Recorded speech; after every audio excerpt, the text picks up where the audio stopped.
Good day guys! Kamusta na kayo?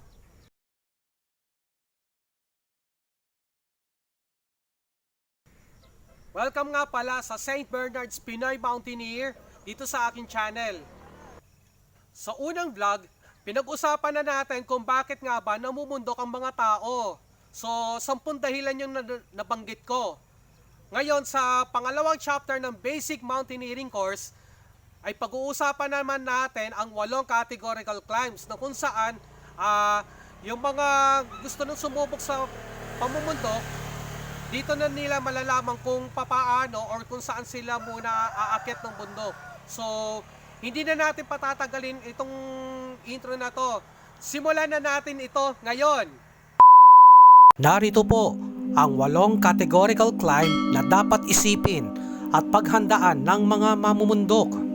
Number 1, minor climb. This is also known as fun climbs.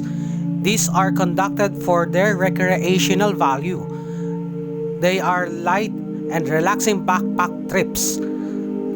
Sa minor climb, dito karamihan nagsisimula ang mga matatagal na sa akyatan na kung saan dito nila unang natutunan kung ano ang mga dapat nilang isaalang-alang ng mga nagsisimula or sa mga susunod pang akyatan nila. Katulad ng nabanggit, ito yung sinasabi nilang katuwaan lamang sa pag-akyat at meron ding iba na nais na mag-overnight sa bundok para lang makalanghap ng sariwang hangin at ng malamig na klima. Karamihan din sa minor climb na ito ay saglit o maghapon na akyatan lamang. Mababa, madaling akyatan at madaling maabot ang tuktok nito. Number 2, major climb. Climbs are ascents on mountains whose degree of difficulty is higher than those on training climbs. It usually takes 2 to 4 days to complete these climbs.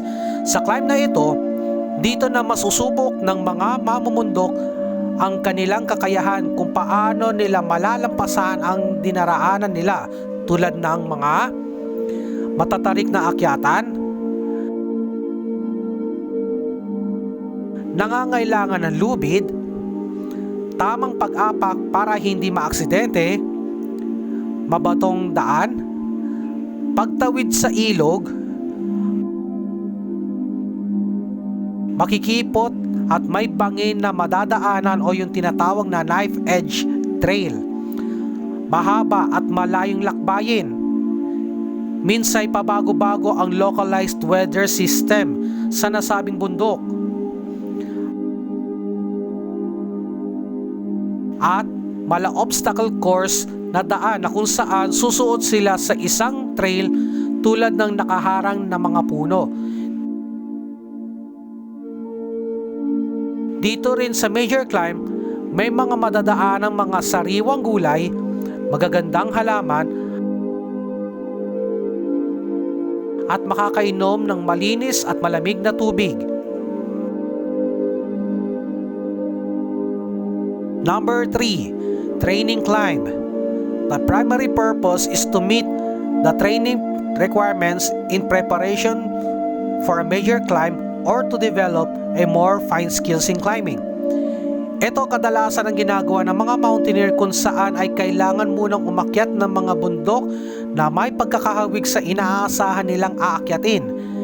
Bilang paghahanda sa kanilang matinding akyatan, nangangailangan ito ng maraming kaalaman at pagsasanay bago dumating ang itinakdang matinding akyatan.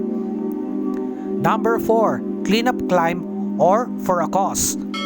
The primary purpose is to help preserve and maintain a highly impacted mountain by bringing down trashes that left on the mountain, planting trees, and maintaining trails. Ayon sa www.pinoymountaineer.com, may mga nagsasagawa na ng mga ganitong cleanup climb na ang layunin ay umakyat ng bundok at pagbaba ay may makukuha na silang mga kalat o basura na naiwan sa bawat madadaanan nila. Meron pa nga yung mga umaakyat para lamang magtanim ng puno at panatilihin ang kaayusan ng kalikasan. Number 5, guide ship climb. Mountaineers provide groups with guided ascents. For a fee, Selected members can organize a trek for groups interested in climbing a certain mountain. A guideship climb can tackle mountains classified as minor or major climbs.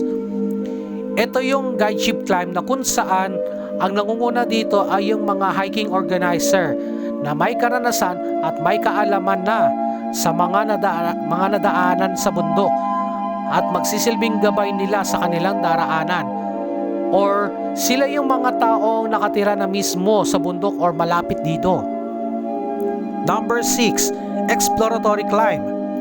These are climbs wherein the routes are established and are ascended for the first time. It requires great amount of preparation and careful planning. Isa sa mga risky part ng pamumundok ay yung makaakyat dito na wala pa talaga nakakaakyat o nakakabisita.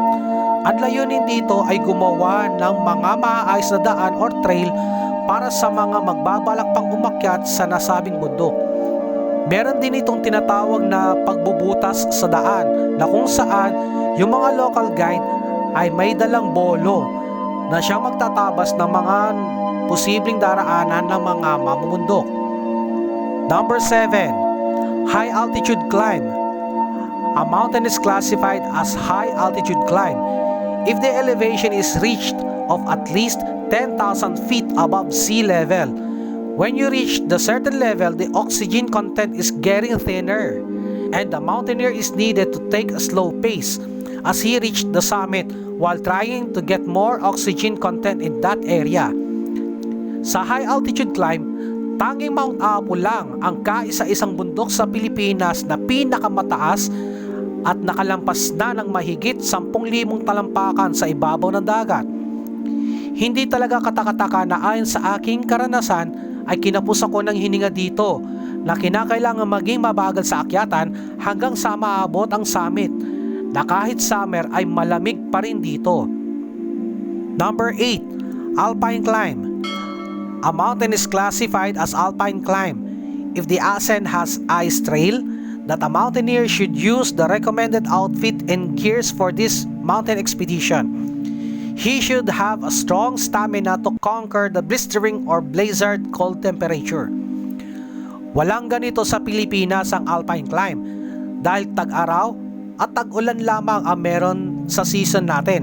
Pero sa ibang bansa ay meron ito tulad ng Mount Fuji sa Japan na medyo malapit na alpine mountain sa ating bansa dahil meron sa kanila yung winter season. Ito yung akyatan na kung saan ang mga magtatangkang akyatin nito ay na-endure na nila or naka-adapt na sila sa klima nila. Pero may mga Pinoy na nakaakyat sa ganitong uri ng alpine climb na kinaya nila ang klima sa ibang bansa. So napag-usapan na natin ang 8 categorical climbs. Uulitin natin. Number 1, minor climb. Number 2, major climb. Number 3, training climb. Number 4, cleanup climb or for a cause. Number 5, guideship climb. Number 6, exploratory climb. Number 7, high altitude climb. And number 8, alpine climb. At yun na nga guys, napag-usapan na natin ang 8 categorical climbs na kung saan bawat mountaineer na gustong sumubok o di kayo yung mga nagsisimula, dito pa lang napag-usapan na natin kung saan category kayo pwedeng umakyat. O di kaya yung mga kating-kating na sa mga gusto nung umakyat, yung mga medyo challenging na, eto, para sa inyo ito. Sana marami kayong natutunan sa aking mga nabanggit sa vlog na ito. So, ano pa ba? Sa darating na 3rd chapter ng Basic Mountaineering Course, abangan nyo na lang kung ano yung mapag-uusapan natin. Abangan nyo na lang yon. So, sa ngayon, medyo may pupuntahan pa kasi ako eh. Kaya, ayan, hindi ko na patatagalin ito dahil meron pa akong pupuntahan. Nagpapasalamat ako sa mga subscribers ko na patuloy na sumusubaybay at saka may mga natutunan sila and hoping na natulungan ko kayo sa pamamagitan nito. At bilang paghahanda na rin ito kung sakaling matapos na yung pandemya, guys. So, ayan, hindi ko na ito patatagalin. Muli, mula sa St. Bernard's Pinoy Mountaineer, ako'y lubusan na nagpapasalamat. Muli, maraming salamat and see you on next adventure. Maraming salamat. Maraming salamat, guys.